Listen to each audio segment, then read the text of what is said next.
رحمه الله.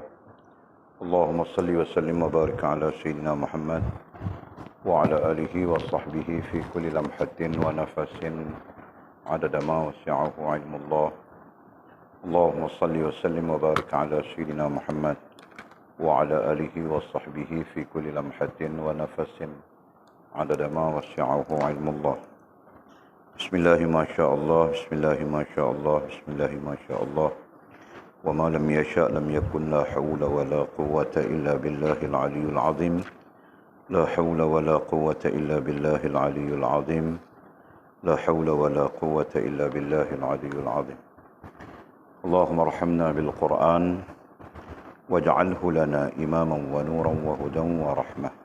اللهم ذكرنا منه ما نسينا، علمنا منه ما جهلنا، وارزقنا تلاوته آناء الليل وأطراف النهار، واجعله لنا حجة يا رب العالمين. اللهم افتح لنا فتوح العارفين، وارزقنا فهم النبيين، واجعلنا من عبادك الصالحين والمتقين يا رب العالمين. بسم الله الرحمن الرحيم. قال مصنف رحمه الله تعالى: نفعنا الله بعلومه وبكتابه في الدارين.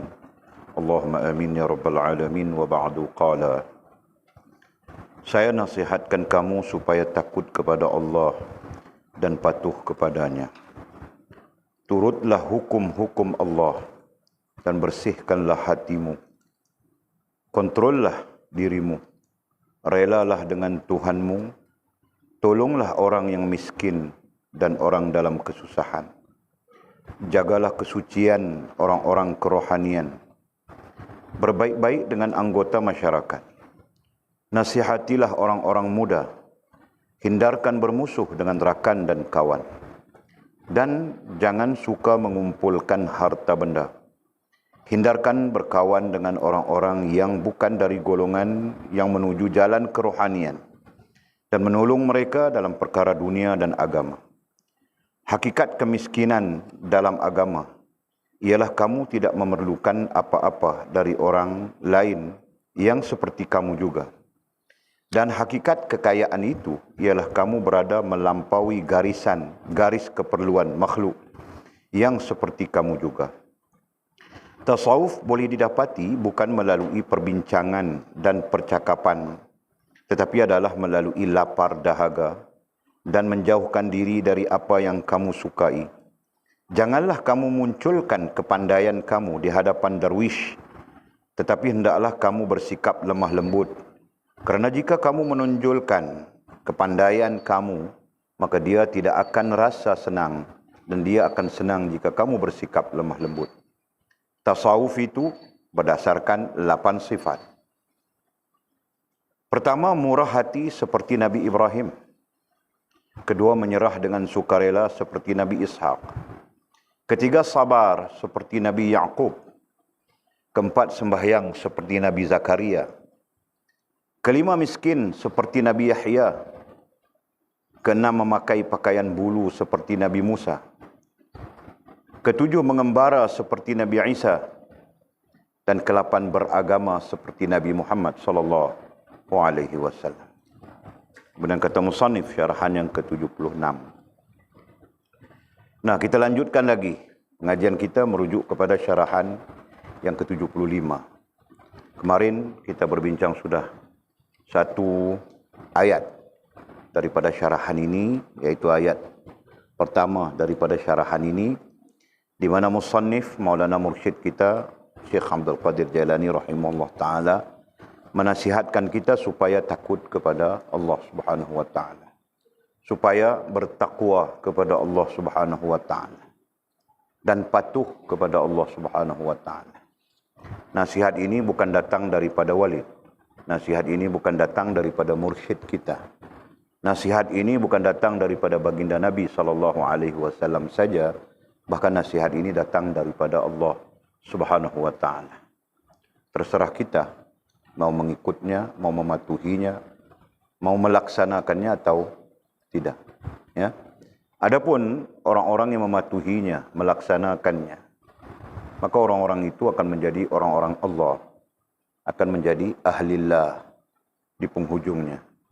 Manakala orang-orang yang tidak mengikutinya, menafikannya, menolaknya, maka mereka akan menjadi orang-orang dunia. Ya, orang-orang dunia, di mana orang-orang dunia itu akan dipengaruhi oleh makhluk, benda, hawa nafsu dan sebagainya. Nah, mudah-mudahan kita termasuk dalam orang-orang yang takut kepada Allah dan patuh kepada Allah Subhanahu wa taala. Amin ya rabbal alamin. Nah, kemudian kita sambung kata musannif rahimahullahu taala, turutlah ai ikutlah. Turutlah ai ikutlah hukum-hukum Allah. Hukum-hukum ai ketetapan Allah Subhanahu wa taala. Nah, jangan kita menjadi orang yang tidak ikut ya hukum-hukum, tidak ikut ketetapan Allah Subhanahu wa taala. Adapun ketetapan Allah Subhanahu wa taala itu dilihat di dalam 3 disiplin. Dan kemudian 3 disiplin itu disebutkan dengan 3 ilmu. Ya. Nah, 3 disiplin itu pertama iman, kedua Islam, ketiga ihsan. 3 ilmu yang mewakili disiplin itu pertama tauhid, kedua fiqh, dan ketiga tasawuf. Nah, ini semua orang belajar sudah. Ya. Nah, jadi turutlah hukum-hukum Allah. Turutlah ketetapan yang ada di dalam iman, ketetapan yang ada di dalam Islam, ketetapan yang ada di dalam ihsan. Sekiranya kita tidak tahu, nah kerana jahil kita, kerana tidak tahu kita, nah belajarlah. Ya, belajarlah. Yang ilmunya nama tauhid bagi iman, yang ilmunya nama fiqh bagi Islam, yang ilmunya nama tasawuf bagi ihsan. Nah belajarlah. Ya, jangan tidak belajar di mana-mana pun kita berada. Keadaan apapun kita, belajarlah. Karena itulah ilmu yang telah ditetapkan oleh Allah Subhanahu wa taala untuk kita. Di dalam ilmu itu terkandung apa yang namanya akidah, terkandung apa yang namanya ibadah, terkandung apa yang namanya adab, dan itulah ketetapan Allah Subhanahu wa taala. Dan bersihkanlah hatimu di samping kita membersihkan hati kita. Nah, membersihkan hati simbolik kepada ruhaniyah. Artinya membersihkan ruhaniyah kita. Ya. Dan bersihkanlah hatimu ai ruhaniyahmu. Nah, itu tanggungjawab kita, itu peranan kita. Rohaniyah perlu dibersihkan, kita belajar sudah. Dibersihkan daripada kotoran yang namanya syirik, kotoran yang namanya nifak, kotoran yang namanya fasik. Nah, itu perlu dibersihkan. Sebersih-bersihnya. Sehingga rohaniyah kita nantinya dapat berkomunikasi. Ya. Rohaniyah kita nantinya dapat berkomunikasi dengan Allah Subhanahu wa taala, dengan agama dan dengan diri kita sendiri. Ya, paham tak? Nah, jangan sampai rohaniyah kita mati. Nah, yang mati itu saja tidak dapat berkomunikasi, betul? Manakala yang hidup, nah di sana ada komunikasi. Jelaskah? Nah, sama saja hati kita. Jika dia hidup, dia akan dapat berkomunikasi. Ya, dengan Allah, dengan agama, dengan dirinya sendiri. Paham tak? Nah, itu. Jadi kata turutlah hukum-hukum Allah dan bersihkanlah hatimu. Bersihkanlah, nah di situ perbuatan. Ada prosesnya, proses membersihkan hati. Ya, kita belajar sudah proses membersihkan hati. Daripada syarah-syarah kitab kita, nah kita belajar sudah semuanya. Bagaimana mau membersihkan hati? Ya, dengan membuang, mencabut, membuang pengaruh makhluk, pengaruh benda, pengaruh hal dan perkara ke atas diri kita. Nah, itu kita belajar sudah semua orang. Betulkah? Nah. Dengan membuang pengaruh makhluk, dengan membuang pengaruh benda, dengan membuang pengaruh hal dan perkara ke atas diri kita. Nah, mau membuangnya itu, ya, perlu kepada dua hal. Perlu kepada fikir yang benar dan perlu kepada zikir yang musalsalah. Ya, perlu kepada fikir yang benar. Adapun fikir yang benar itu bersumberkan Al-Quran dan Sunnah Nabi SAW. Adapun zikir yang musalsalah itu zikir yang terhubung daripada seorang mursyid kepada seorang mursyid sehingga sampai kepada baginda Nabi SAW. Jelaskah? No. Bersihkanlah hatimu dengan fikir dan zikir. Ya. Adapun yang mencetuskan fikir itu adalah ilmu. Nah, selama mana kau berada di dalam ilmu, nah fikiranmu nantinya tertuntun, terbimbing. Itu kan? Nah, selama mana kau meninggalkan ilmu, maka fikiranmu akan kusut, serabut, dan lama kelamaan kau akan terjun ke dalam keadaan-keadaan yang hina, lagi berdosa kepada Allah Subhanahu wa taala. Jelas? Selama mana kau berzikir, nah kau berhubung dirimu dengan Allah Subhanahu wa taala. Selama mana kau meninggalkan zikir, nah kau sedang menyesatkan dirimu sendiri. Jelaskah? Kontrollah dirimu. Kontrollah ai apa? Kawallah dirimu. Kontrollah ai kawallah dirimu. Nah, perlu dikawal diri kita. Rohaniah mengawal jasmaniah. Jasmaniah mengawal rohaniah selepas itu. Betul kan? Jelaskah? Rohaniah mengawal jasmaniah. Jangan rohaniahnya sesat, nantinya jasmaniahmu sesat. Jika rohaniahmu benar, nanti jasmaniahmu benar. Betul kan? Jika rohaniahmu betul, maka jasmaniahmu nantinya betul. Jika rohaniahmu tidak bertentangan dengan Al-Quran dan Sunnah Nabi SAW, maka nanti jasmaniahmu juga tidak bertentangan dengan Al-Quran dan Sunnah baginda Nabi SAW. Nah, jika sebaliknya, rohaniahmu bertentangan dengan Al-Quran Sunnah Nabi SAW, maka nantinya jasmaniahmu juga akan bertentangan dengan Al-Quran dan Sunnah Nabi SAW. Jika jasmaniahmu terlibat dengan dosa, maka nantinya rohaniahmu terlibat dengan dosa, maka nantinya jasmaniahmu juga akan terlibat dengan dosa. Nah, fahamilah. Jelaskah? Okey. Relalah ay redalah dengan Tuhanmu. Relalah ay redalah dengan Tuhanmu. Nah, belajar untuk rela. Belajar untuk reda dengan Tuhan Allah Subhanahu wa taala. Kenapa? Karena Tuhan atau Allah Subhanahu wa taala itu tidak pernah menzalimi hambanya. Karena Tuhan Allah Subhanahu wa taala itu tidak pernah menyusahkan hambanya. Karena Tuhan Allah Subhanahu wa taala itu tidak pernah untuk menyia-nyiakan hambanya dalam hidup ini. Nah, yang nanti jadi yang bukan-bukan adalah kerana hamba itu sendiri. Kita belajar sudah kan? Kita belajar sudah pada syarahan-syarahan sebelumnya. Kepayahan hidup kita adalah kerana dosa-dosa kita. Itu kan?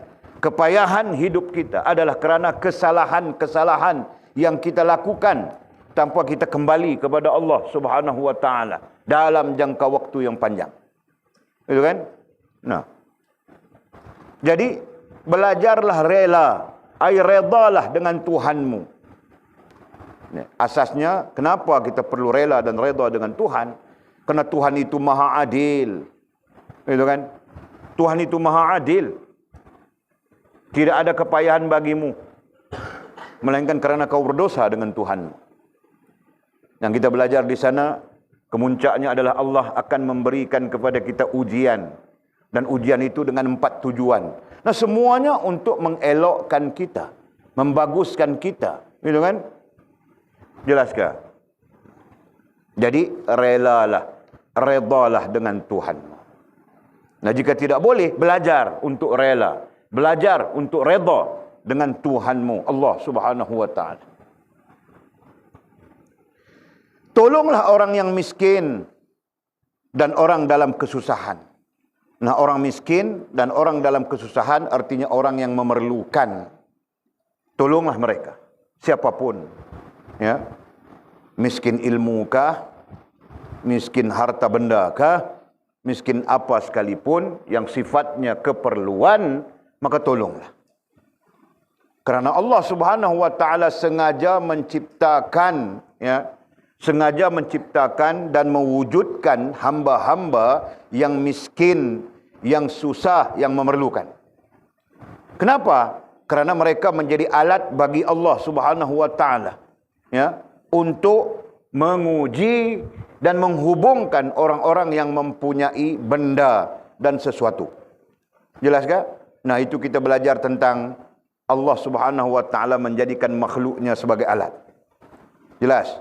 Nah, jadi Allah menjadikan makhluknya, hambanya yang miskin, yang susah, yang memerlukan. Nah, itu merupakan bagian daripada alat Allah Subhanahu wa ta'ala untuk menguji kita dan kemudian menghubungkan kita dengan Allah Subhanahu wa ta'ala. Fahamkah begitu? Nah, tolonglah mereka. Selama mana kita menolong mereka, maka kita sedang berhubungan dengan Allah Subhanahu wa ta'ala. Fahamkah? Okey. Jagalah kesucian orang-orang kerohanian. Jagalah kesucian. Nah, itu tidak perlu diterjemahkan lagi, tidak perlu ditafsirkan lagi. Jagalah kesucian orang-orang kerohanian. Maksudnya apa? Jangan memfitnah mereka, jangan memburukkan mereka, jangan menjadikan kita sebagai sebab mereka diburukkan. Nah, itu antara maknanya. Ya, jagalah kesucian orang-orang kerohanian. Nah, jangan kerana kita nantinya orang-orang kerohanian itu diburukkan. Faham tak? Mizi sebagai contoh kaum mengurat. Kaum mengurat di Pekan sana. Siapa itu Mizi? Dari mana dia? Dari Sabah. Macam mana dari Sabah tinggal di sini? Nah, dia tinggal di pondok itu. Nah, pondok yang dapat nama. Fahamkah? Nah, orang-orang kerohanian yang berada di pondok ini nanti terpalit dengan keburukan yang dilakukan oleh Mizi. Fahamkah? Nah, itu contohnya. Faham, Jul? Nah, jangan kerana kita, ya, jangan kerana kita orang-orang kesucian, orang-orang kerohanian itu apa? Dikotori. Faham tak? Nah, sebaliknya kita perlu menjaga orang-orang kerohanian. Sekalipun kita belum terlibat dengan kerohanian, sekalipun kita belum berada di ranking-ranking, di tahap-tahap orang kerohanian, sebaiknya apa? Sebaiknya kita menjaga kesucian orang-orang kerohanian itu. Nah, itu maknanya. Fahamkah? Kesucian dengan makna kebersihan hubungan mereka dengan Allah Subhanahu wa ta'ala. Nah, mungkin mereka saja pun, kalau orang Kedah bilang belemuh. Belemuh dengan makna kalau orang Sabah itu bilang comot saja. Nah, orang-orang kerohanian itu comot saja, dereba beho dia. Main parit dia, korek sana, korek sini. Busuk-busuk saja dia. Nah, bukan maksudnya itu. Maksud kesucian di situ adalah mereka berhubungan dengan Allah Subhanahu wa ta'ala. Faham tak? Nah, siapapun yang berhubungan dengan Allah Subhanahu wa ta'ala, maka mereka diistilahkan sebagai orang yang suci. Jelas? Nah, jagalah kesucian orang-orang kerohanian. Ya. Nah, jangan kerana kita terpalit keburukan-keburukan semuanya. Nah, begitu jugalah yang boleh nasihatkan kamu orang. Apapun keadaan. Nah, jangan kerana kamu orang terpalit keburukan-keburukan pada pondok kita. Seperti mana dilakukan oleh Komek. Seperti mana dilakukan oleh Ain. Siapa namanya? Ain kah? Aku pun tidak tahu. Kan? Nah, sampai-sampai khabar itu datang pada Walid, Pak. Betulkah pondok buat begini, begini, begini, begini? Nah, hal yang sama dilakukan oleh Kak Farah kamu orang. Konon-konon kita menghalau mereka daripada pondok. Nah, orang-orang yang mendengarnya cari, Pak. Betulkah, betulkah, betulkah? Nah, bila sampai kepada Walid, nah Walid bagi penjelasan. Bilang mereka wajar, Pak. Fahamkah? Nah. Jadi mereka telah apa? Telah mencemarkan kesucian pondok yang di dalamnya ada orang-orang kerohanian. Paham tak? Nah, mereka tidak akan selamat. Mereka tidak akan selamat. Nah, sekarang terjadi sudah. Ada hal-hal yang buruk sudah terjadi. Sebab itu bilang jangan. Ya. Nah, bukan di kita saja, di mana-mana pun. Jelas. Berbaik-baik dengan anggota masyarakat. Berbaik-baik. Nah, ini termasuk di dalam Islam kita belajar sudah luzumul ihsan fi kulli makani waz zaman. Berbaik-baik ay berbuat baik. Ya.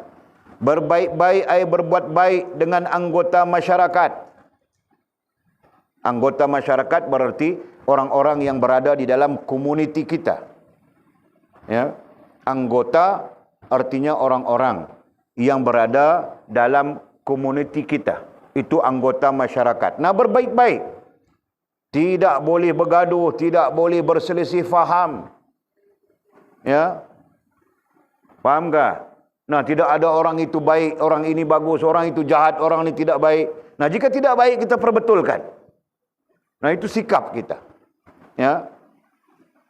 Jul datang dengan tidak baik. Nah, kita perbetulkan Jul. Ahmed datang dengan tidak baik. Nah, kita perbetulkan Ahmed.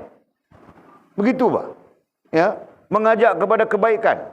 Ahmed, duduk di pondok ini adalah satu tempat yang terbaik untuk memberi kita ilmu pengetahuan. Tanpa ilmu pengetahuan kita selamanya bodoh. Yang kita kelang-kabut dengan ilmu alat itu ilmu alat untuk cari makan. Adakah sudah kita ilmu yang menghubungkan kita dengan Tuhan? Jika kita mati sekarang dalam keadaan kita tidak ada hubungan dengan Tuhan, bagaimana kita? Nah, itu bentuk-bentuk ya berbuat baik. Faham tak? Nah, kita ada anak-anak kecil yang boleh kita bentuk sama-sama. Begitu. Ya. Kita ada anak-anak dara yang boleh kita bentuk bersama. Kita ada anak umur 8 tahun. Walaupun besar sudah dia. Nah, boleh kita bentuk bersama. Nah, begitu, Pak. Kan, Faiz?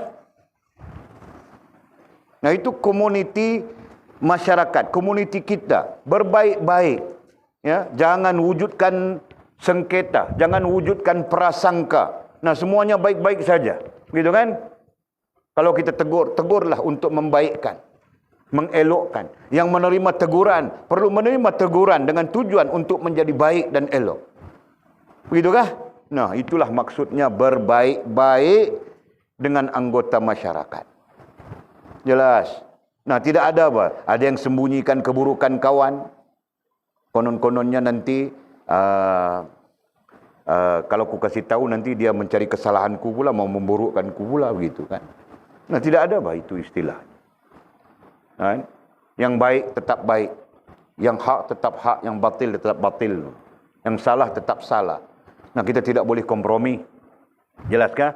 Nah, melainkan kita menggunakan pendekatan untuk membuat baik. Seperti mana yang kita sebutkan. Jelas? Jadi kalau Mimi itu tidurnya sampai tidak bangun-bangun, jangan kasih tahu Walid, jangan kasih tahu Walid. Sama-sama kita saja. Kita saja yang tahu. Nah, jangan begitu. Kasih tahu saja Walid. Apa masalahnya? Nah, nanti Walid marah kah? Ya, Walid marah. Kenapa takut Walid marah? Karena saya salah. Nah, kalau Walid marah, apakah itu untuk menyebabkan kamu nantinya susah sampai bila-bila? Tidak kan? Nah, kalaupun Walid marah, nah itu untuk memberi kebaikan kepada kita. Faham tak? Nah, begitu, Pak.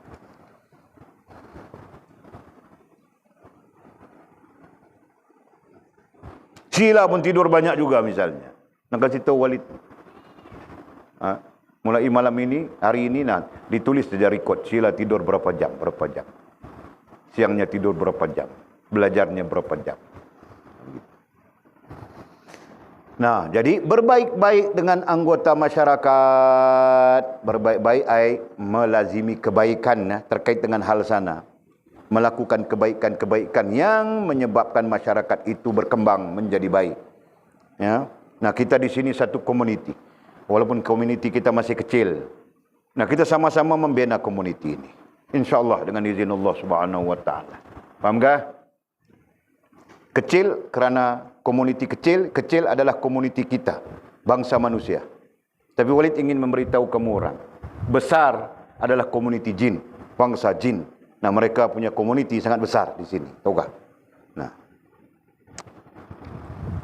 Okey. Nasihatilah orang-orang muda. Nah, orang-orang muda perlu diberi nasihat. Jangan tidak mau dengar nasihat. Manakala orang muda perlu mendengar nasihat. Jangan sombong, nasihat tidak mau dengar.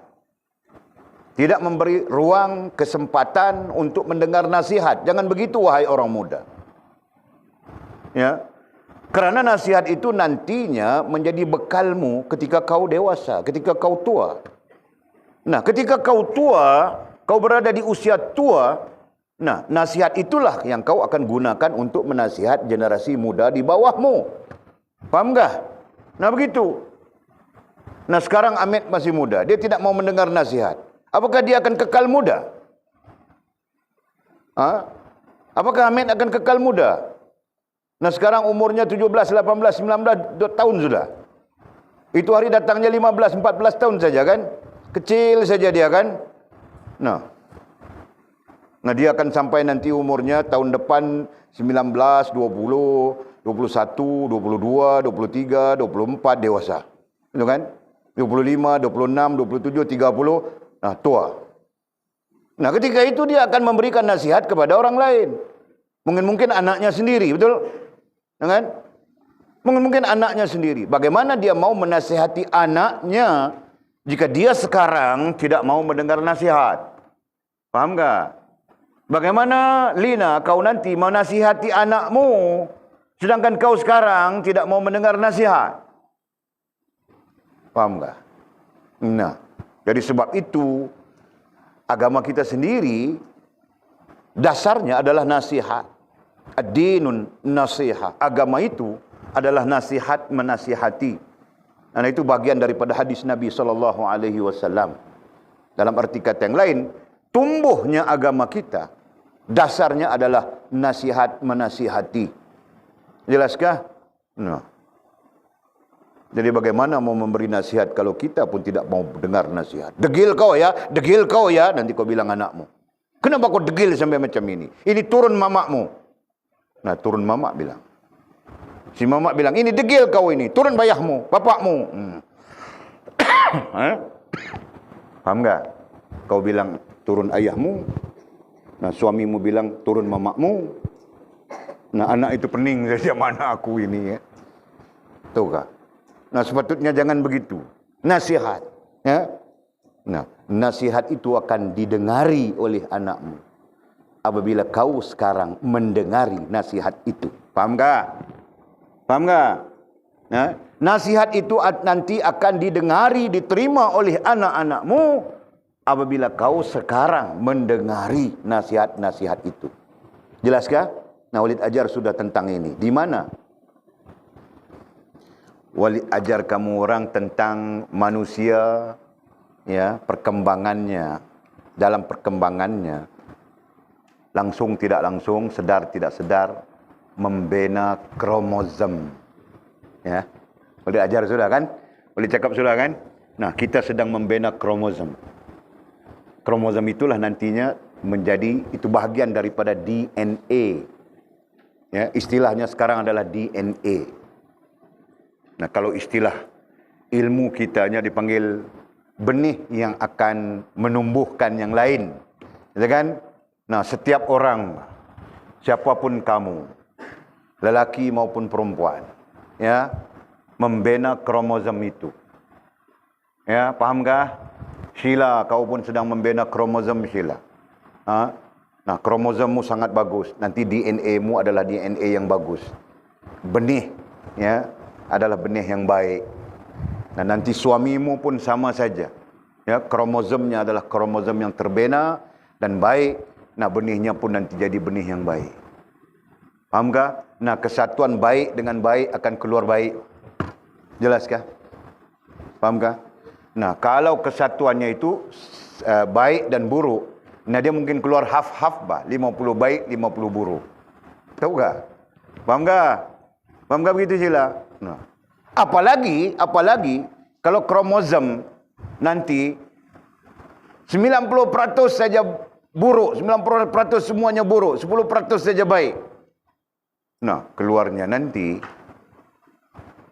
ya, ini dipaham tak? Nah, keluarnya nanti mungkin mewarisi 90% keburukan kita itu. Faham tak? Faham tak Tul? Faham tak Fahad? Faham tak Mimi? Faham tak Lina? Faham tak Sofia? Faham tak Sheila? Faham tak Farah Izzati? Nah, kerana itu, jangan kita bukan-bukan ya sekarang. Jangan kita buat bukan-bukan sekarang. Kenapa? Kerana kita sedang membina kromosom itu. Faham tak?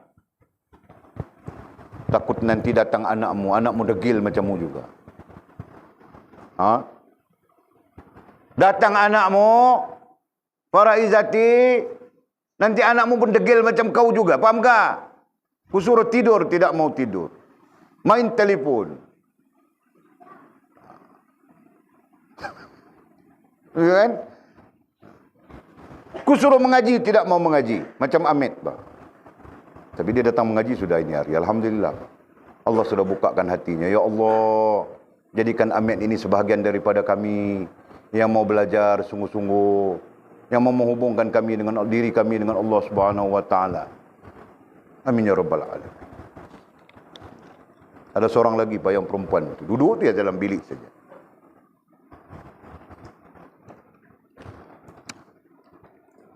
Nah, faham kah? Nah, siapapun, ya, dengar ya, siapapun kita sedang membina itu. Jelas? Maka jangan jadi jahat ya. Wahai anak-anakku sekalian ya, jangan jadi jahat, faham kah? Nanti anakmu akan mewarisinya. Jangan jadi bebal. Nanti anakmu akan mewarisinya. Faham kah? Jangan jadi jahil. Nanti anakmu akan mewarisinya. Jangan jadi bodoh. Nanti anakmu akan mewarisinya. Jangan jadi pangot, mangot. Nanti anakmu akan mewarisinya. Jangan jadi cap ayam. Nanti anakmu akan mewarisinya. Faham kah? Nah. Jangan jadi samsing kampung apa? Nanti anakmu akan mewarisinya. Jadi apa? Kalau begitu perlu jadi apa? Jadilah orang yang baik. Begitu kan? Nah, nanti anakmu akan mewarisi kebaikan-kebaikanmu. Jelas? Betulkah? Apakah ini satu pandangan yang betul? Nah, kau lihat saja, Pak. Kalau ayah dan emaknya jahil 100%, anaknya akan jahil 100%. Perhatikanlah. Ya. Pahamkah? Kalau ayah dan emaknya, ini pandangan yang adatnya, selebihnya Allah Subhanahu wa taala Maha tahu bah. Dia mau mengubah manusia, nah itu haknya. Kan? Macam mana dia mau ubah. Tetapi pandangan adat. Nah, kalau maknya, ayahnya daripada kecil si anak tengok TV saja. Solat maghrib kah, solat isya kah, apakah tidak dipedulikan. Nah, nanti anaknya pun payah juga. Betul kan? Nah, ketika dia tua, dia pun mula mendirikan solat, dia pun dengar majlis ilmu, begini. Nah, ternyata dia sudah tersilap. Dia mau marah anaknya. Kau ni orang solat, kau tidak solat. Nah, dia bising-bising pada anaknya. Padahal sewaktu umurnya, sewaktu dia berumur seperti anaknya, dia pun tidak solat juga kan. Nampakkah? Boleh faham tak itu? Nah, itulah. Jelas, Fas? Nah, jangan. Jika kau tidak menutup auratmu, nanti anakmu pun tidak menutup aurat. Fahamkah? Susah dia. Jika kau tidak menjaga agama pada dirimu, nah nanti anakmu pun tidak tahu menjaga agama pada dirinya. Nah, aku lebih-lebih lagi ku cakap tentang kau, Bafas. Kau mau jadi menantu kan? Nah, cucuku nanti itu. Kau jangan, jika ku hidup lagi sewaktu kau bersalin melahirkan cucuku, nah kurotan cucu-cucu pun ku tidak peduli, tahukah? Ha?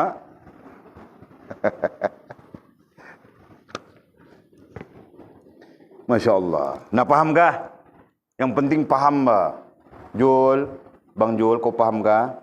Alhamdulillah. Nah, tinggalkan Bang Jul ya. Yang dulu itu yang pas is pas, orang putih bilang. Ya, kita minta ampun pada Allah Subhanahu wa taala. Nah, yang sekarang kita betulkan. Nah, jangan ikut kita punya nafsu saja, jangan ikut kita punya kemauan saja. Nah, jika kita tidak faham, rujuklah kepada mursyid kita. Nah, mursyid kita tahu bagaimana untuk membetulkan kita. Faham tak?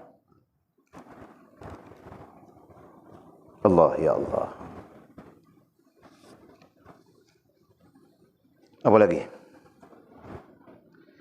Nasihatilah orang-orang muda. Nah, di situ kita tadi kan, justru kamu orang-orang muda, dengarlah nasihat. Lapangkan dada, bukakan telinga. Faham tak? Celikkan mata. Jangan kau butakan akal dan hati daripada mendengar nasihat. Nasihat itu boleh mungkin datang daripada Allah melalui Al-Quran. Nasihat itu mungkin datang daripada baginda Nabi melalui hadis. Nasihat itu mungkin datang daripada ulama-ulama seperti yang sedang kita baca. Nah, nasihat itu mungkin datang daripada orang yang lebih tua darimu, yang melalui pengalaman hidup sebelummu. Nah, mereka akan memberikan nasihat. Fahamkah? Begitu. Jangan kamu orang pekakkan telinga, butakan mata, ya. Apa lagi? Butakan hati, butakan perut. Nah, daripada mendengar nasihat, hancur kita, rusak kita. Ya. Paham tak? Hindarkan bermusuh dengan rakan dan kawan. Hindarkan bermusuh. Nah, jangan kita mewujudkan permusuhan. Hindarkan. Nah, hindarkan itu tidak perlu diterjemahkan lagi.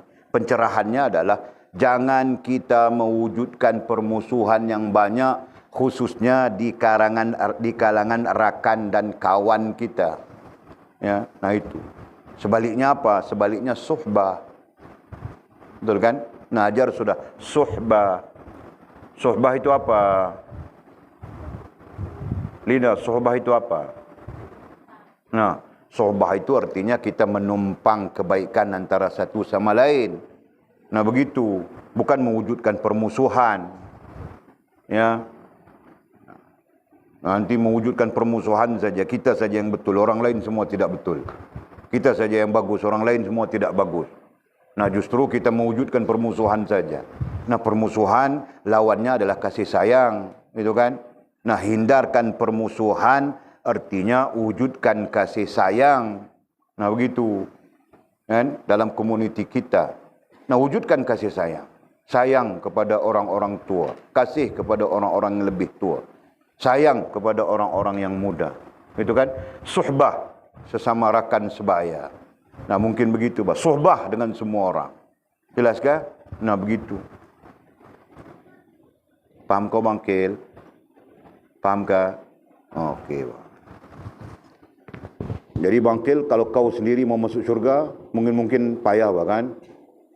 Nah, kerana kau pun dosa banyak, kan? Nah, jadi kau boleh menumpang si Mizi. Mudah-mudahan kau sohbah dengan si Mizi, dan si Mizi wali Allah sudah. Nah, kau boleh menumpang dia. Nah, begitu sohbah. Faham kah? Nah, aku contoh saja, mana ada kau wali Allah Mizi? Kau hantu lagi, Contoh saja, faham kah? Dan jangan suka mengumpulkan harta benda. Nah, jangan mengumpulkan harta benda itu menjadi kesukaan. Hal ini ditegur oleh Allah Subhanahu wa taala di dalam Al-Quran. Alhaakumut takatsur hatta zurtumul maqabir. Surah At-Takwir. Ya kan? Surah At-Takwir.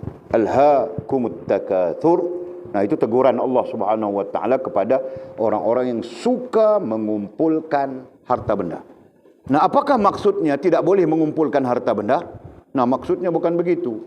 Kau boleh mengumpulkan harta benda, tapi harta benda itu ditujuankan untuk atau kerana Allah Subhanahu wa taala, untuk membangunkan agama Allah Subhanahu wa taala. Nah, itu. Faham tak? Nah, jika itu boleh saja. Boleh saja. Silakan. Nah, jangan mengumpulkan harta benda yang engkau tidak mempunyai tujuan, melainkan untuk kepuasan dirimu. Nah, itu. Nah, itu sama sekali tidak dibenarkan ataupun ditegur oleh Allah Subhanahu wa taala melalui surah At-Takatsur yang kita bacakan tadi. Alhaakumut takatsur, At-Takwir, ya. Alhaakumut takatsur hatta zurtumul maqabir kalla sawfa ta'lamun thumma kalla sawfa ta'lamun ila akhir ayat. Jelas kah? Nah. Jadi kalau kau mau kumpulkan harta, nah, mau beli itu, mau beli ini, Walid mau beli ini sudah. Ini mau beli, sudah siap mau beli. Sudah aku jual saham-sahamku semua. Habis, pokai sudah aku. Tokah. Nah, mau beli yang sebelah ini. Nah, sekarang Cina itu cakap tidak boleh beli ini saja. Mau beli semua sekali. Nilainya 1.2 juta. Ya, aku akan beli sekalipun 10 juta. Tahukah? Kau terkejut kan, Fas, kan, bapak mertuamu? Nah, ada bapak mertuamu duit sampai 10 juta. Kau terkejut kan? Nah, kalau 10 juta pun duit bapak mertuamu, bukan bapak mertuamu punya, Allah Subhanahu wa taala yang punya. Tahukah? Nah, bapak mertuamu sedang fikir apa? Sedang fikir bagaimana duit ini ditukarkan kepada harta benda, dan harta benda ini menjadi harta benda Allah Subhanahu wa taala. Nah, itu pikirku begitu. Tahukah? Nah, nantinya anak-anakku pikir, Walid ini hartanya banyak, tapi kami apa pun tidak dapat. Kau boleh selamatkan aku di dalam kubur kah? Yang namanya anak-anakku.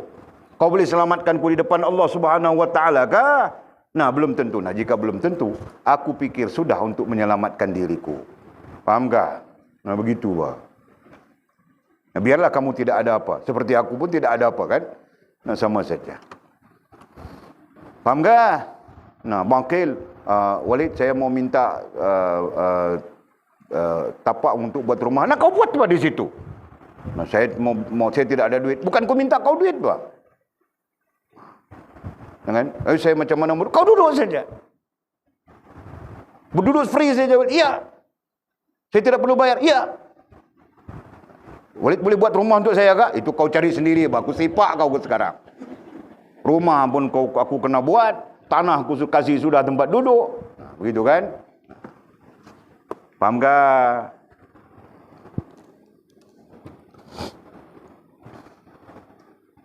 Nah, jangan salah faham ya. Nanti kamu orang salah faham. Mengajar orang, kita jangan kumpulkan harta benda. Jangan kumpulkan harta benda. Ini yang terjadi sudah. Nah, kita mesti zuhud. Kita mesti zuhud yang ustaz-ustaz mengajar orang. Tahu kah? Ustaz-ustaz yang mengajar orang di masjid bilang, kita mesti zuhud. Nah, dia bercakap tentang zuhud kan.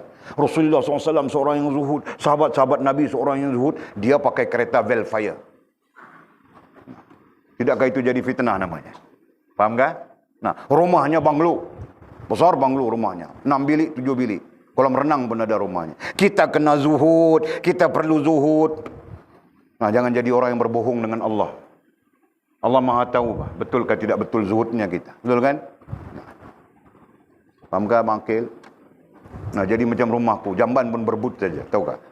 Mau birak saja berebut. Aduh, ya Allah. Cukup memadai sudah kan? Okey.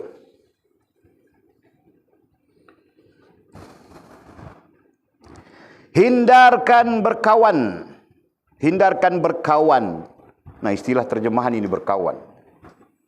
Hakikatnya bersuhbah. Ya. Hindarkan berkawan, ai bersuhbah dengan orang-orang yang bukan dari golongan, orang-orang yang bukan dari golongan yang menuju jalan kerohanian. Nah, dalam arti kata yang lain, jangan bersuhbah dengan orang-orang yang bukan jalannya bukan jalan kerohanian. Itu kan?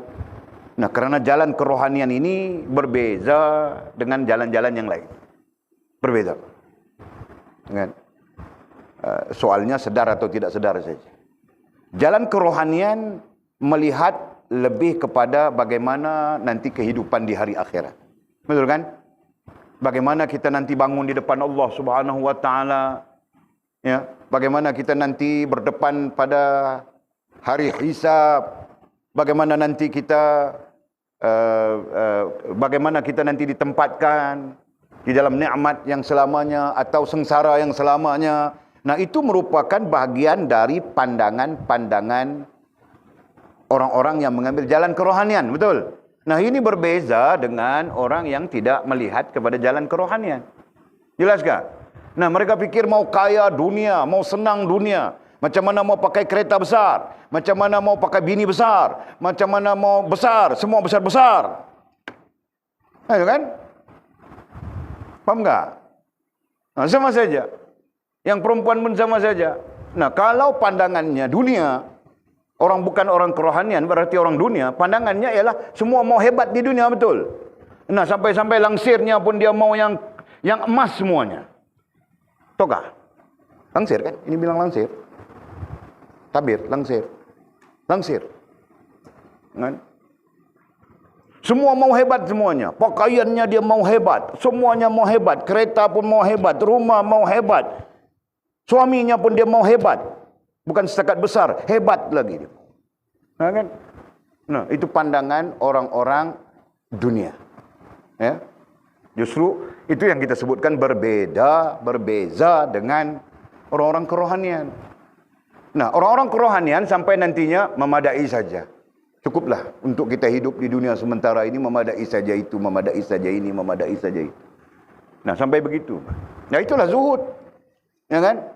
Padahal orang-orang yang tidak mengambil jalan kerohanian, nah mereka tidak memandang itu. Mesti mau perfect. Nah, dia pun pergi buat wajahnya setiap minggu dia pergi apa? Kalau orang perempuan itu pergi apa? Hah? Pergi spa. Nah, pergi spa. Kan?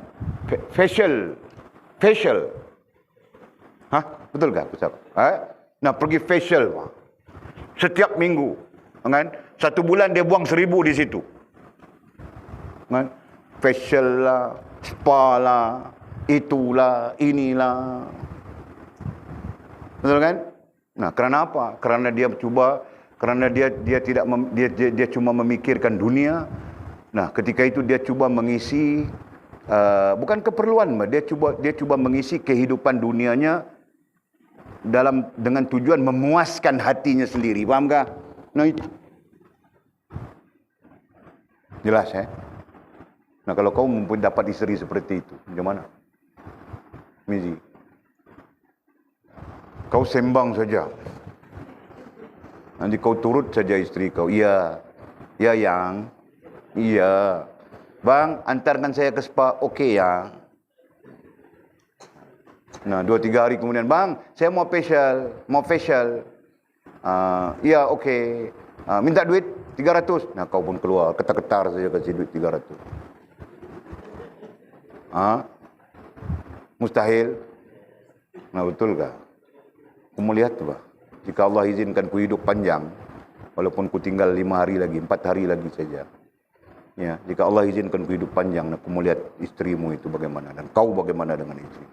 Jika kau jadi takut kepada bini kau, nah kami nanti ramai-ramai Jul, kita ramai-ramai, kita pergi tangkap dia, masuk dalam guni, masukkan batu berat, kita buang tengah laut sana Jul. Okey? Mizi hilang sudah dari dunia ini. Biar bang. Okey bang.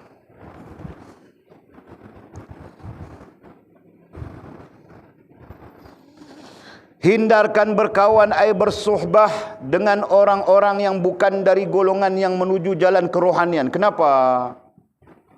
Kenapa perlu hindarkan dari bersuhbah dengan orang-orang yang tidak mengambil jalan kerohanian? Kenapa? Pertama, karena kita adalah orang-orang yang mengambil jalan kerohanian. Nah, itu pertama. Nah, yang keduanya, nanti kita terpengaruh. Itu kan? Nanti kita terpengaruh. Kita orang yang mengambil jalan kerohanian. Sedang kita bersuhbah dengan orang yang tidak mengambil jalan kerohanian. Nah, ada kemungkinan besar kita terpengaruh dengan dia, bukan dia terpengaruh dengan kita. Paham enggak? Nah, kalau dia terpengaruh dengan kita itu bagus. Yang menjadi permasalahan kita yang terpengaruh dengan dia.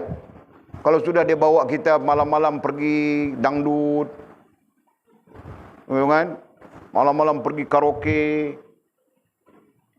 berhibur, entertainment, karaoke nah. Di sana karaoke itu ada bilik-biliknya. Nah, kau pergi karaoke saja ada GRO-nya. Datang dia duduk tepi kau. Kau mau minum? Minum bang. Tuang dia. Kan? Manja-manja dia. Letak kepalanya di atas bau kau. Dia punya pakaian pun Masya Allah. Kan? Walaupun dalam hati kau subhanallah, alhamdulillah, Allah akbar, subhanallah, alhamdulillah, Allah akbar.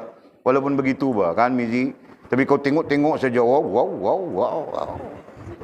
Nah, hancur kau. Faham tak? Nah, justru itu jangan. Jelaskah? Nah, sama saja perempuan pun serupa apa? Kau jeling-jeling saja Fas. Kenapa? Kau mau marah Walid kah? Nah, sama saja perempuan bah. Kau marah saja aku cakap orang lelaki ya. Nah, sekarang aku cakap perempuan pula. Sama saja perempuan bah. Perempuan terkini, perempuan zaman ini, zaman now. Itu bah, Indun kan. Zaman now. Sama saja. Clubbing. Ya. Clubbing. Clubbing tahu ke clubbing? Tentang clubbing. Clubbing ni maksudnya suka grouping, begitu kan? Suka berhimpun grup-grup. Kemudian ada sembang-sembang, makan-makan, begitu kan? Kemudian merencanakan pergi ke sana, pergi ke sini. Nah, kalau merencanakan pergi ke pondok Nadwatul Furqan, Raudhah Khadijah Sharifah, hujung minggu kita belajar, nah clubbing itu bagus. Nah, sekarang clubbing bukan itu. Ujung minggu ini 3 hari kita ke Hatnyai. Ujung minggu ini 3 hari kita ke sana ke sini. No. Itu pun juga orang perempuan. Jadi jangan. Nasihat mursyid kita katanya, Walid ulang ya, hindarkan. Nah, perkataan hindarkan itu lebih berat dari jangan. Kalau kita menggunakan ilmu balaghah ya, setiap kalimat itu ada wazannya, ada timbangannya. Kalimat itu berat atau kalimat itu ringan, ya kan? Wazannya khafif atau wazannya saqil. Nah, kalimat hindarkan wazannya saqil, wazannya berat. Bukan jangan wazannya masih ringan. Sebab itu kalau kita belajar ilmu nahu, nanti kita belajar ada nafi jinsi, la nafi jinsi, la nahi, la nafi. Nah, kita akan belajar itu. Ya, nahi lebih berat dari nafi. Nanti kita belajar ya, ilmu nahu. Mau belajar kah? Betul mau belajar? Nah, kalau mau belajar perlu tinggal dengan Walid 10 tahun lah. Jika umur Walid panjang. Nah, jika umur Walid pendek, nanti mama mau menikah lagi dengan ustaz baru, nah belajar apa dengan dia? Walid baru. Boleh kah makan? Boleh kah? Menikah dengan Walid baru? Tidak mau? Oh, mamamu tidak mau, Pak. Berarti aku perlu hidup juga, Pak. Tidak mau mati sudah aku.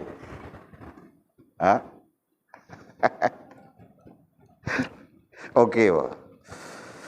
Hindarkan berkawan ai bersuhbah dengan orang yang bukan dari golongan yang menuju jalan kerohanian. Nah, itu kerana kita adalah orang yang menuju jalan kerohanian, ya. Nah, menuju satu terlibat, nah itu satu hal lagi kan. Dan termasuk hindarkan ya, dan hindarkan menolong mereka dalam perkara dunia dan agama. Ya. Menghindarkan dari menolong mereka dalam perkara dunia. Maksudnya sangat jelas di situ ya, jangan ada kekhilafan. Apa maksudnya? Jangan menolong mereka, termasuk hindarkan di sana jangan ya, kita guna istilah jangan menolong mereka dalam perkara dunia. Maksudnya apa? Nah, maksudnya seperti kita sebutkan tadi, kita akan terpengaruh dengan mereka. Faham tak? Nah, Walid ada ramai kawan lah. Ya, dulu mengaji pondok sama saja.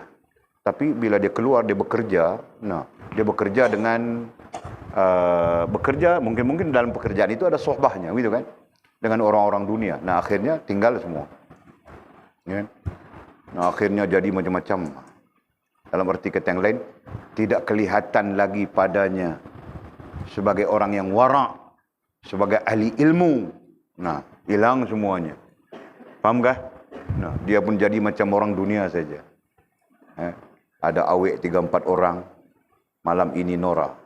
Malam esok Fia. Malam lusa Yana. Malam, nah, itu terjadi, kan? Malam ini karaoke lagu orang putih. Esok karaoke lagu Melayu. Lusa karaoke lagu Jawa. Hari keempat karaoke lagu Tamil. Tahu kan? Nah, Allah, ya Allah. Nah, ada 4 orang kawan-kawan Walid. Mudah-mudahan Allah pelihara Walid. Walid pun terjebak sudah dulu. Ya, jujur Walid cerita dengan kamu orang ya. Walid pun terjebak sudah. Tinggal mengajar semua, tidak peduli mengajar, tinggal di Kuala Lumpur. Nah, ada seorang datin, bela Walid, jaga Walid. Walid pulang sekali-sekala saja sini. Seorang datin, Walid jaga projeknya, tahu kah? Walid sebagai apa ya? Apa manajer, Walid pun tidak tahu apa posisinya. Tapi Walid kerja bawa duit saja. Kan? Nah, kadang-kadang tidur saja di hotel. Satu hari semua tidur saja. Jadi sampai 1 minggu tu 2-3 hari saja kerja. Kan? Kadang-kadang 1 minggu tu penuh. Tengok projek sana sekejap, tengok projek sana sekejap. Walid pun pergi tengok saja. Tengok, tulis laporan begini. Jumpa manajer tu, jumpa orang ini, itu saja. Nah, selalunya bawa duit 2 juta, 3 juta aku bawa duit, tahu kah? Datang ambil duit ni, dan orang hantar duit dekat Walid. Pergi bagi duit ni di site sana. Itu saja kerja Walid. Kalau aku mau bawa lari duit 2-3 juta aku bawa lari sudah. Sekali, tahu kah?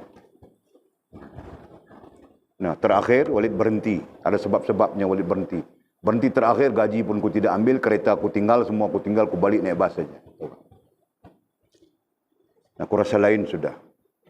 Bila apa? Bila makan, datin ini mau suap aku makan, tahu kah? Lain macam sudah ni. Nah, aku berhenti terus. Fikir apa? Fikir kalau begini berterusan, hancur, tahu kah? Gaji terakhir pun tidak ambil. Nah, gaji 30.000 1 bulan. Maukah gaji 30.000 mangkil 1 bulan? Kau mau? Nah, jujur aku tanya kau maukah gaji 30.000 sebulan? Nah, perjanjiannya 24.000 saja. Lagi 6.000 itu apa dipanggil apa? Bonus itu, bonus ini, macam-macam bonus. Apa? Nah, dalam slip 24.000. Tapi campur jadi 30.000. Gajiku sebulan. 6 bulan ku kerja. Tahu kah? Maukah gaji 30.000? Kutanya kau bangkil. Maukah? Berarti kau mau kompromi juga dengan salah itu. Tahu kah? Aku tidak mau sudah. Kalau tawarkan aku 30.000 pun aku tidak mau. Kau kasih ku free ya. Kenapa? Karena aku mau berada di pondok ini saja. Karena aku mau mengajar saja. Nah itu Pak. Kalau kau tawarkan 1 juta pun aku tidak mau. Tahu kah? Okey. Itu maksudnya. Dan jangan menolong dan termasuk hindarkan menolong mereka dalam perkara dunia. Nah, kenapa? Karena nanti kau terpengaruh. Nah, itu boleh contohkan terpengaruh tadi. Ya. Nah, Atul mau tolong kawannya. Kawannya itu kerjanya pramugari. Atul, jom temanku Tul, kemana? Shopping. Nah, Atul pun pergi. Kan? Nah, shopping sana, Atul pun nanti lihat, Pak. Dia bersosial dengan lelaki begitu ramai, kawan lelakinya begitu begini. Bersalam-salam mereka. Nah, mungkin bercium-cium pipi. Nah, Atul kau tengok hari-hari. Hari-hari tengok. Lama-lama nanti, ini siapa ni? Ini Atul, my friend Atul. Dia begini. Nah, dia orang pun nanti perlahan-lahan ulur tangan pada kau, mau salam dengan kau. Kan? Nah, kau pun salam. Tidak apa, sikit-sikit tidak apa. Nah, mula-mula sikit-sikit tidak apa. Nah, begitu terjadi. Faham tak, Atul? Nah, lama-lama kelamaan kau terikut saja. Nah, niqab kau kemana? Jilbab kau kemana? Jubah kau kemana? Nah, akhirnya kau pun pakai macam pramugari Lion Air.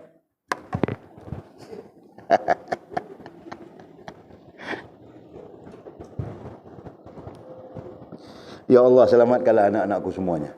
Ya. Bukan ku mendoakan itu, mencontohkan saja. Ya, Atul. Nah, Walid bukan mendoakanmu begitu. Jauh dari pikiran Walid begitu. Subhanallah. Nah, itu apa? Itu jangan atau hindarkan menolong mereka dalam perkara dunia. Dan musannif menyebutnya juga di sini, walaupun terjemahan dan agama. Jangan juga kau menolong mereka dalam perkara agama. Kenapa? Kerana kau sendiri pun perlu pertolongan, Mbak. Nah, itu alasannya. Ya. Kerana kita sendiri pun perlukan pertolongan. Dalam arti kata yang lain, aku pun tidak betul, macam mana aku mau membetulkanmu? Nah, itulah sudah. Kan? Aku pun tidak faham, macam mana aku mau memahamkanmu? Nah, melainkan kalau kau mau, nah kita berdua datang kepada orang yang faham. Nah, begitu. Faham tak? Faham, Akil?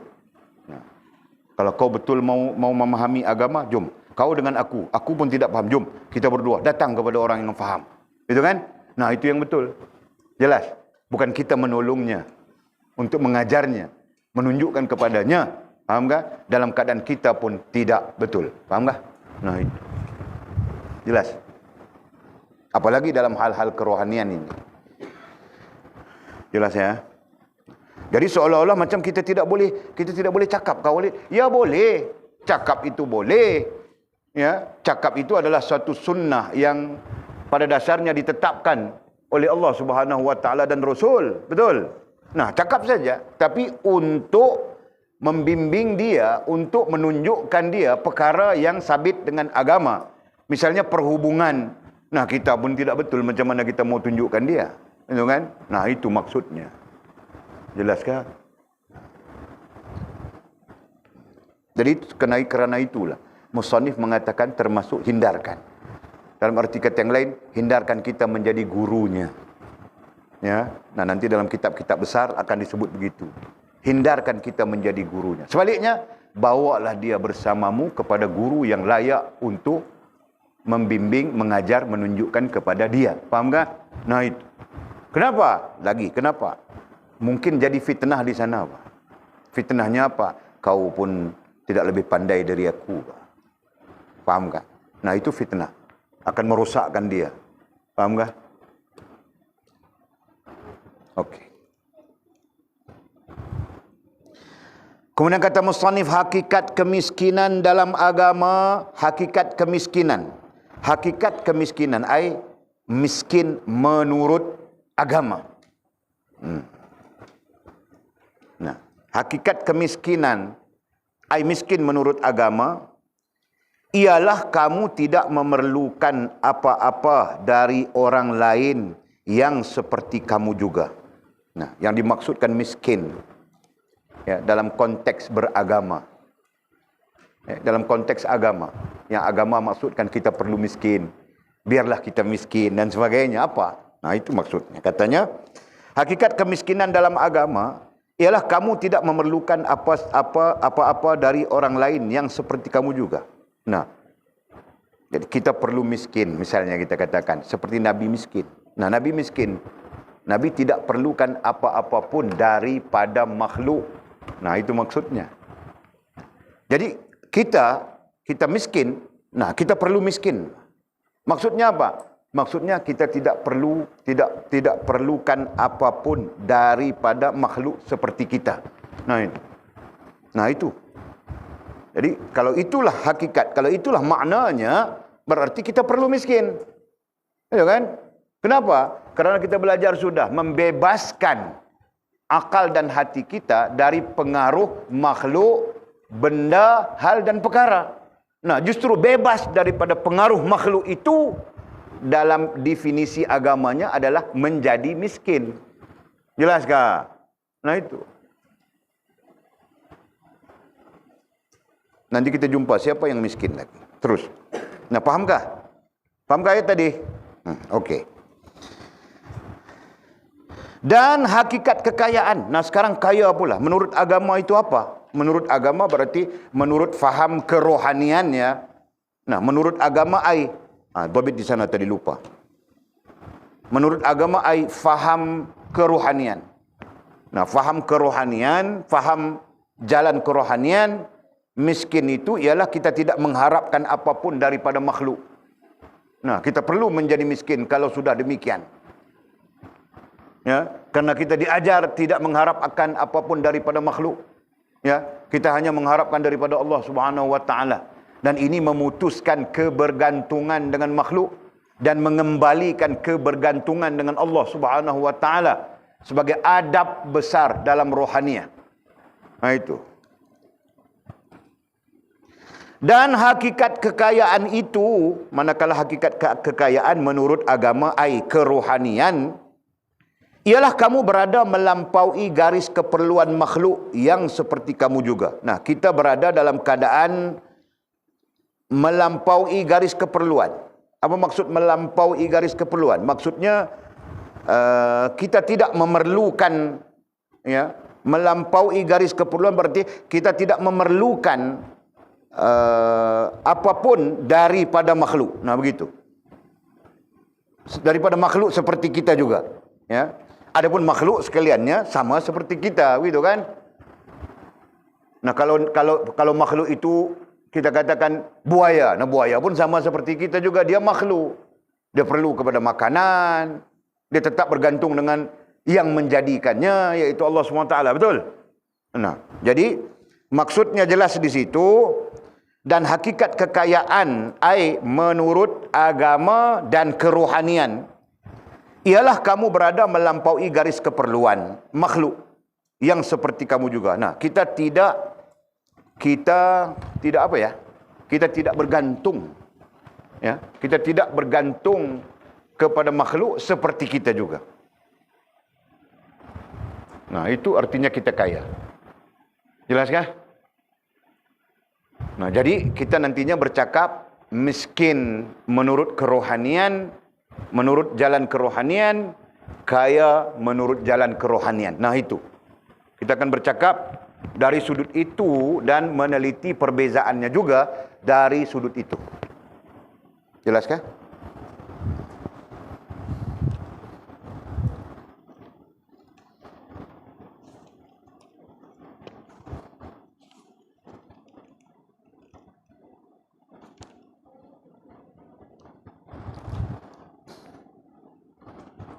Okey.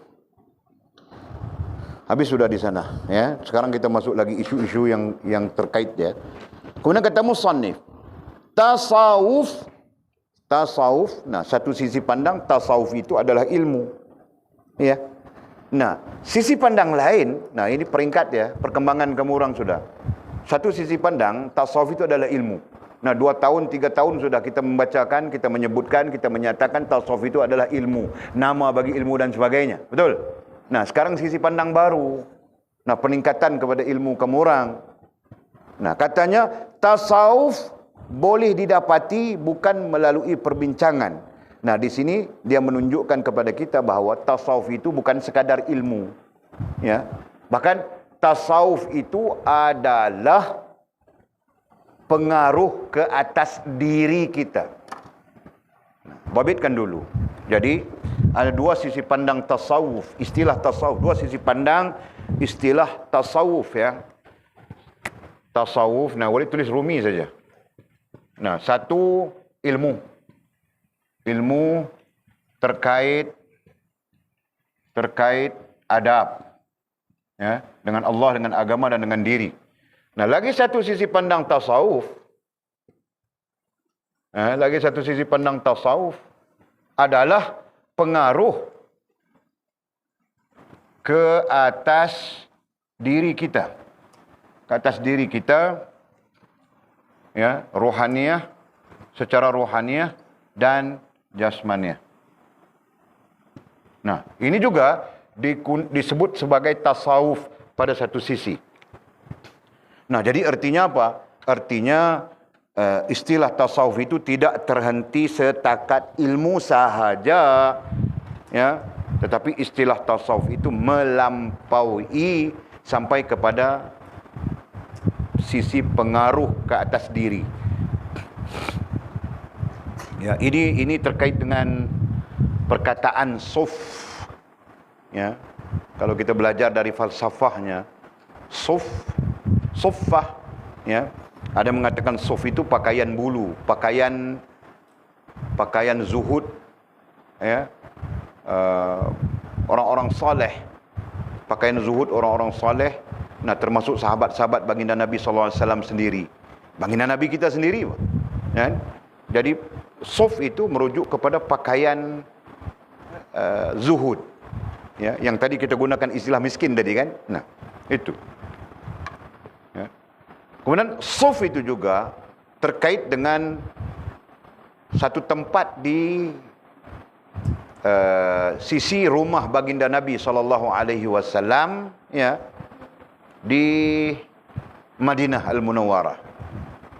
Sampai sekarang digelarkan dengan Suffah Nabawi, ya, masih ada di sisi rumah baginda Nabi, dan rumah baginda Nabi itu sudah berada di dalam Masjid Nabawi yang diperbesarkan.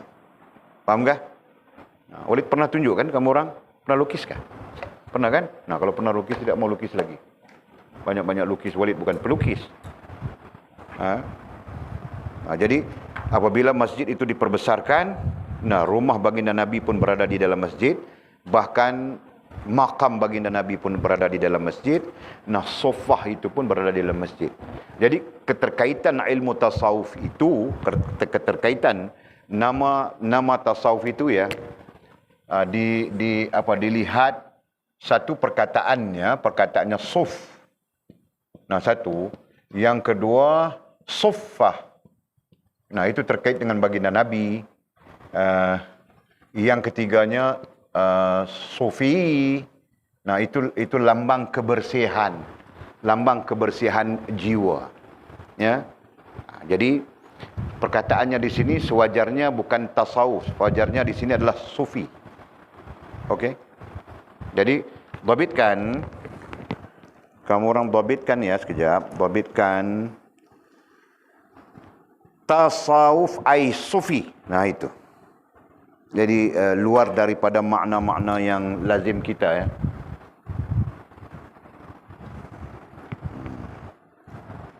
Nanti kita faham orang sufi itu bagaimana, gitu kan? Okey, macam mana orang sufi? Gitu. Ya? Nah, kemudian baru kita nanti kaitkan orang sufi adalah orang kerohanian.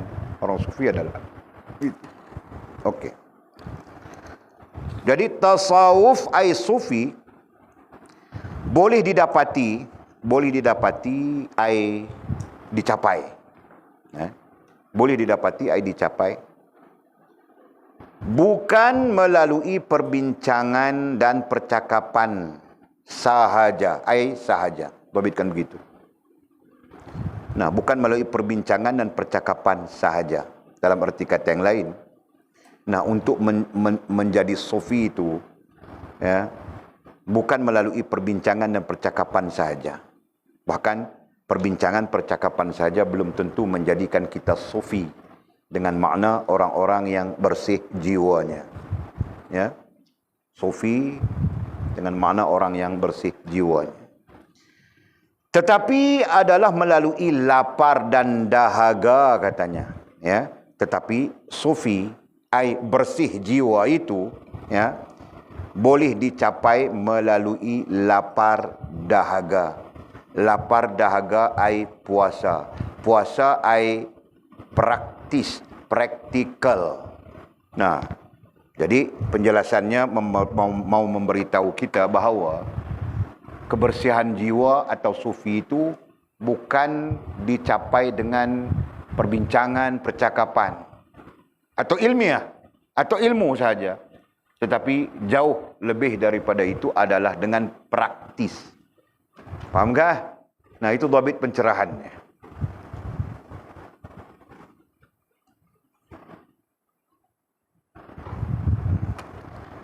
Jadi kalau kita sekadar belajar saja kan, belajar, nah belum tentu kita mencapai sufi atau kesufian atau kebersihan jiwa. Belum tentu. Kenapa? Karena di sana perlu kepada praktikalnya, perlu kepada praktisnya. Fahamkah? Nah, begitulah pencerahannya. Dan ini tidak bercanggah dengan prinsip dasar kita. Ya. Tidak bercanggah dengan prinsip dasar kita apa? Fikir dan zikir. Betul kan? Nah, fikir, nah itu ilmu. Itu percakapan, itu perbincangan. Tidak mungkin belum tentu menjadikan kita bersih jiwa. Betul kan? Nah, melainkan apabila kita zikir. Nah, apabila kita mengamalkannya, mempraktiskannya. Nah, itu nantinya akan menjadikan kita mencapai kebersihan jiwa ataupun sufi. Jelaskah? Nah, kamu orang jangan jelas kasih tahu jelas, tidak jelas kasih tahu tidak jelas. Walid bukan macam orang lain. Tidak jelas Walid akan perjelaskan. Sambil menjelaskan sambil Walid bebel-bebel. Nah, itu biasa saja kan, Jul? Nah, kamu orang tidak mau Walid bebel-bebel. Nah, kasih paham betul-betul. Nah, begitu kan? Nah, kerana itulah faham Walid. Kami yang tidak faham. Faham Walid. Nah, Walid yang faham. Kamu orang tidak faham.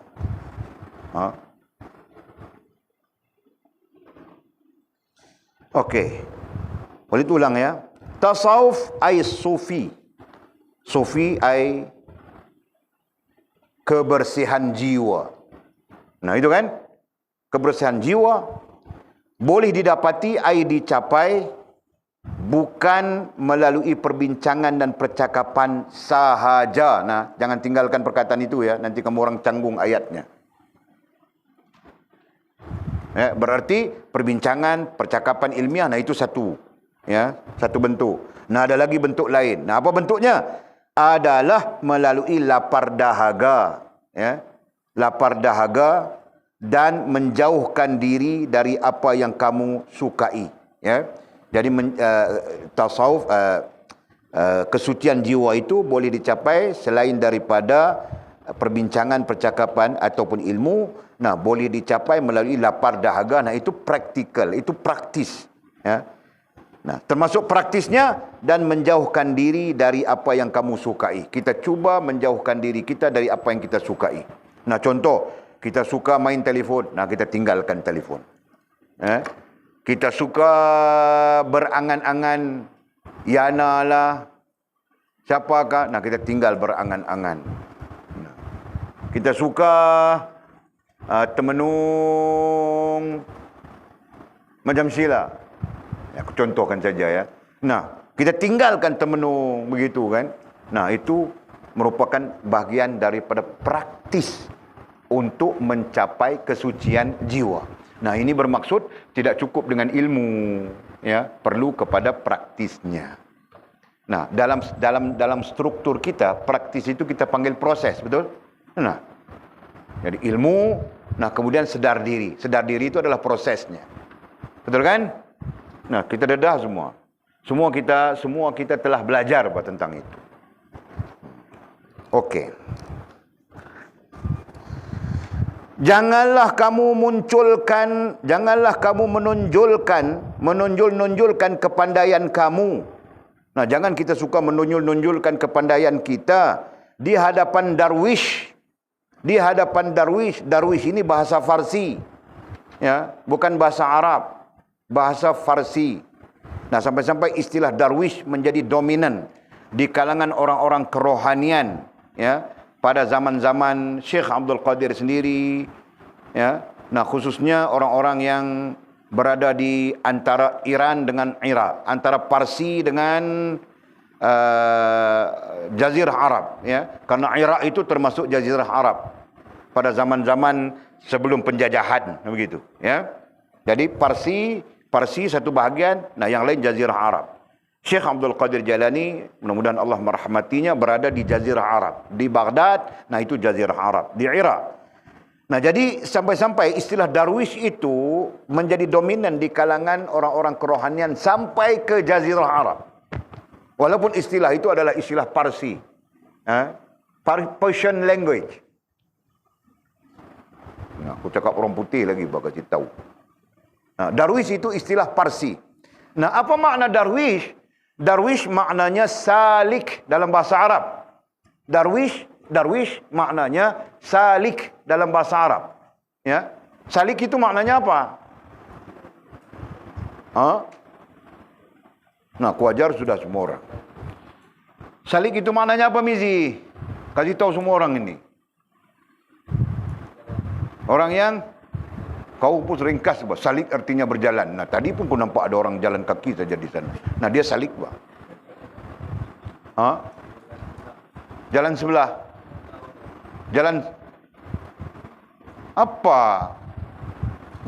Salik bilang ke orang jalan. Nah, tadi ada mungkin Siam, mungkin penyamun, dia berjalan sana. Nah, penyamun itu salik. Bolehkah?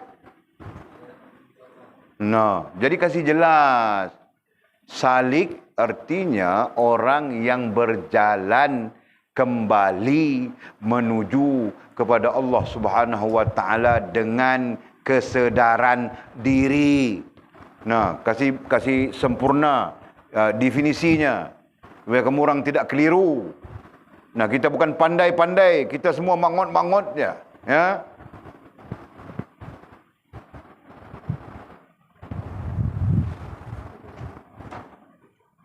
Nah, salik, kemudian disebut salikin. Nah, ada kitabnya nama Hidayatus Salikin. Petunjuk bagi orang-orang yang berjalan kembali kepada Allah Subhanahu wa taala. Nah, begitu maknanya kan? Nah, salik seorang singular disebut salik. Ya, jamak ya plural disebut salikin. Jadi salik maknanya apa, Fas?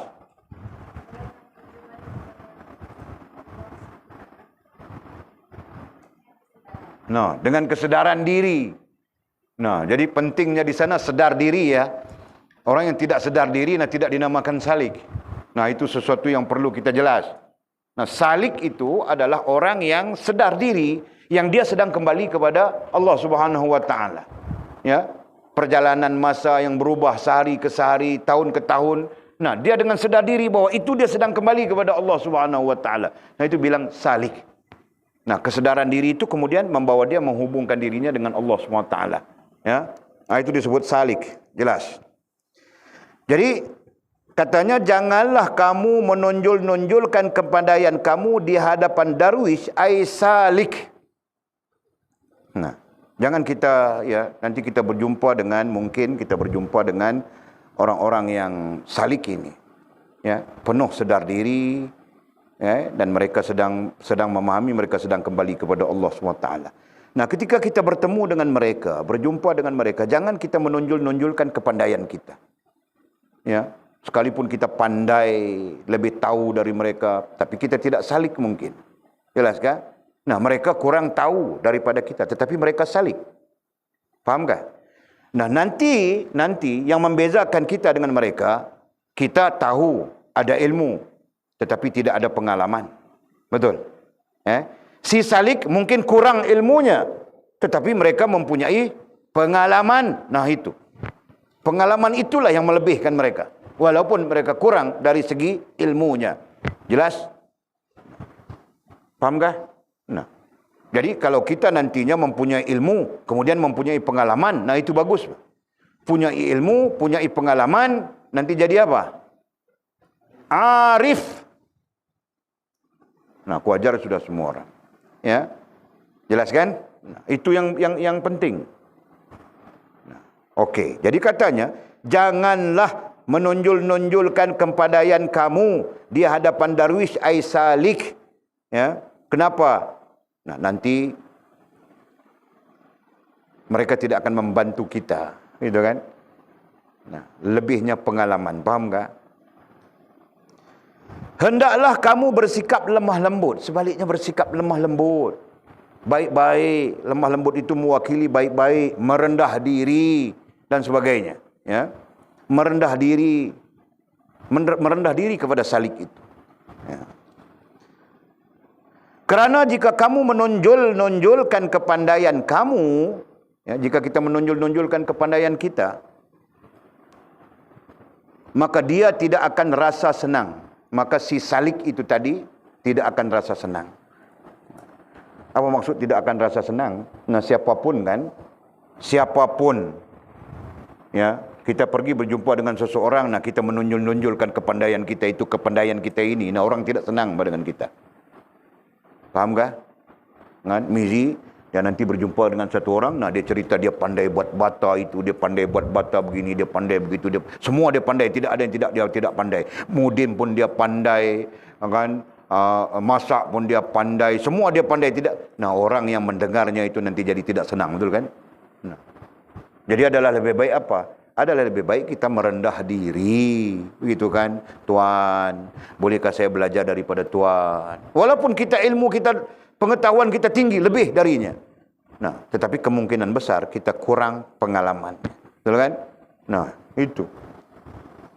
Jadi katanya, jika kamu menonjolkan kepandaian kamu, maka dia tidak akan rasa senang.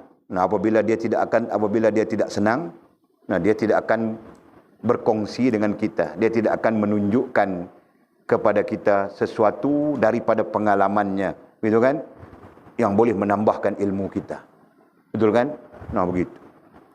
Dan dia akan senang jika kamu bersikap lemah lembut. Sebaliknya, jika kita bersikap lemah lembut, tawaduk, merendah diri, ya kan? Contoh Walid kasih tadi, nah dia pun senang dengan kita.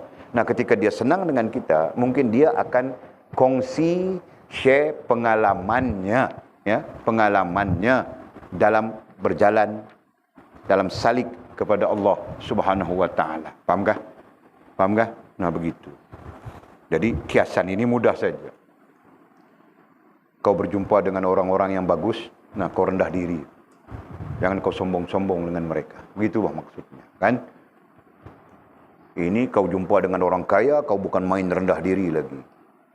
Kau mengharapkan dapat projek dari dia. Kau berjumpa dengan orang alim, nah kau marah-marah saja, kau bilang kasih kacau daun saja, susah saja. Nah, ini yang terjadi kepada umat, betul kan? Nah, benci kepada orang yang alim, kan? Suka kasih dia kepada orang-orang yang fasik. Kerana apa? Kerana mata benda dunia. Nah, itu saja. Faham tak? Nah, Walid mau habiskan juga, Pak. Walaupun masa kita lewat sudah. Katanya tasawuf itu, tasawuf ya, bukan ilmu juga ya. Tasawuf ai sufi. Tasawuf ai sufi. Nah, sufi itu ai kebersihan jiwa. Kebersihan jiwa itu adalah kebersihan rohaniah. Rohaniah yang bersih, jiwa yang bersih. Dengan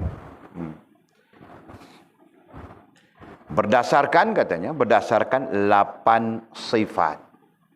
Nah, bukan sifat di sini, tapi musannif penterjemah ini menggunakan istilah sifat. Berdasarkan kepada 8 pandangan, observation. Ya.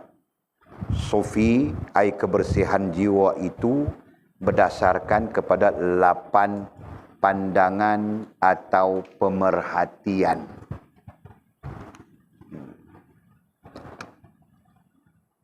Jadi dia yakni kualiti bilangnya di sini. Nah, Walid tidak fikir bahawa ini kualiti. Ini bukan soal kualiti, tapi penterjemahnya menterjemahkan dengan kualiti. Pemerhatian kan, berarti kita perhatikan. Dalam konteks ilmu, kita perlu perhatikan alam semesta, kita perlu perhatikan segala ciptaan Allah SWT. Allah perintahkan begitu kan, wa yatafakkaruna fi khalqis samawati wal ardh, dan melihat kepada ciptaan Allah SWT dan memikirkannya. Berarti Allah memerintahkan kita, kan? Nah, itu. Jadi dalam konteks yang kita sedang bincangkan ini, kebersihan jiwa, nah kita perlu memandang kepada 8 katanya. 8 pemerhatian, perlu memerhatikan kepada 8 individu yang mau disebutkan ini. Nah, kata musannif, lihat ya. 1, murah hati, makin murah hati. Jadi itu sifatnya. Kalau mau ambil perkataan sifat, nah itu sifat. Murah hati itu sifat. Nah, jadi sifat murah hati seperti Nabi Ibrahim, orang yang kita perlu pandang, ya. Orang yang kita perlu pandang, apa lagi tadi kita sebut tadi? Orang yang kita perlu pandang, orang yang kita perlu perhati adalah Nabi Allah Ibrahim alaihi salam Khalilullah. Nah, daripadanya memunculkan sifat murah hati. Okey, makin murah hati itu. Nah, yang kedua, menyerah dengan sukarela. Menyerah dengan sukarela ai redha. Nah, sifatnya redha. Ya. Sifatnya redha. Nah, orang yang kita perlu perhatikan ialah Nabi Allah Ishaq alaihi salam. Nah, nanti kamu orang semua kena cari sejarah-sejarah ini. Ya. Okey. Yang ketiga, sifat sabar. Sifat sabar. Nah, orang yang kita perlu perhatikan ialah Nabi Yaqub alaihi salam. Nah, baca saja dalam Al-Quran sirah baginda Nabi Yaqub alaihi salam. Nah. Yang keempat, sembahyang. Sembahyang. Sifatnya sembahyang. Sembahyang ai menjaga sembahyang. Nah, itu. Nah, orang yang kita perlu perhatikan untuk kita ambil pengajaran daripadanya adalah Nabi Allah Zakaria alaihissalam. Nah, baca ya, jangan tidak baca ya sejarah ini. Nanti kamu orang akan berjumpa Nabi Zakaria ketika sedang salat digergaji. Tahukah? Dengan sampai terbelah dia, terus dalam salat saja. Masya Allah. Dengan digergaji tahukah? Ya, orang ramai-ramai pegang dia, kan, digergaji dari kepalanya dengan gergaji yang sangat tajam, membelah Nabi Zakaria. Dia terus dalam solat saja. Tahukah? Nah, kita sakit perut saja tidak solat sudah. Kan? Sakit gigi saja tidak solat. Tidak sakit pun kita tidak solat. Allahu Akbar, astaghfirullahaladzim, la hawla wa la quwata illa billah. Kan? Ini terbelah, digergaji kepalanya, dia terus salat saja. Tidak heran. Baca sejarahnya. Okey. Kemudian miskin. Nah, istilah yang kita bincangkan tadi ya. Istilah yang kita bincangkan tadi, miskin. Bukan miskin dunia, miskin pada ukuran dunia. Tapi miskin pada ukuran kerohanian. Tadi ya. Seperti Nabi Allah Yahya alaihissalam. Sifat miskin, nah lihat saja, perhatikan saja Nabi Allah Yahya alaihissalam. Nah, perhatikan ya, baca sejarahnya. Kemudian keenam ya, memakai pakaian bulu. Nah, berarti memakai pakaian yang lusuh ya. Memakai pakaian bulu, nah maksudnya di situ adalah pakaian yang lusuh, yang tidak apa, yang tidak bermegah begitu, ya. Memakai pakaian yang lusuh, yang tidak bermegah. Nah, perhatikan kepada Nabi Allah Musa alaihissalam.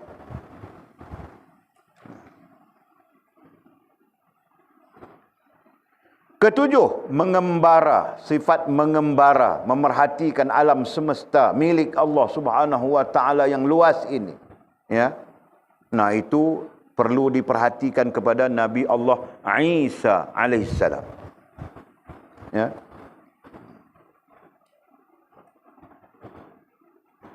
Sampai-sampai keluar dari mulut Nabi Allah Isa alaihissalam, fa bi ayyi ala'i rabbikuma tukadziban. Surah Rahman itu kan. Nah, antaranya terkeluar daripada mulut baginda Nabi Allah Isa alaihissalam. Nah, apalagi nikmat Allah Subhanahu wa taala yang tidak ada. Semuanya ada. Ya. Nah, sampai dia berkata tidak ada lagi nikmat. Tidak ada yang tidak ada, melainkan semuanya ada dan perlu disyukuri. Nah, itu maksudnya. Faham tak? Fa bi ayyi ala'i rabbikuma tukadziban. Mau dusta apa lagi kita? Mau bilang itu tidak ada, ini tidak ada, itu Allah tidak kasih, ini Allah tidak kasih. Nah, tidak ada apa. Semua Allah SWT berikan sudah pada kita. Faham tak? Nah. Itulah Nabi Allah Isa alaihissalam. Dan beragama, ya, beragama. Nah, beragama itu satu sifat ya. Walid ajar sudah. Beragama berarti mengamalkan agama. Nah, itu perlu diperhatikan kepada baginda Nabi kita Muhammad bin Abdullah sallallahu alaihi wasallam. Nah, jika ke-8 hal ini, ke-8 sifat, mungkin kita sebutkan begitu tadi, dan ke-8 pemerhatian kita, pemerhatian kita kepada ke-8 ini berjaya, maka kita akan berjaya menjadi seorang sufi. Ya, dengan makna seorang yang bersih jiwanya, seperti mana mereka-mereka yang kita sebutkan namanya di sini. Jelaskah?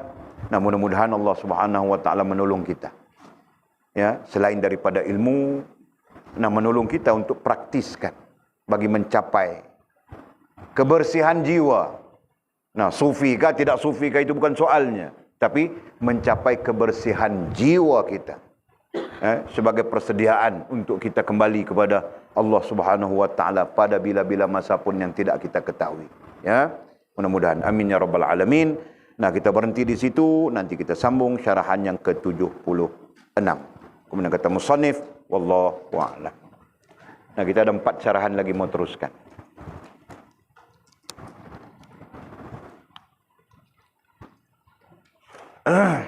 Ada soalan kah?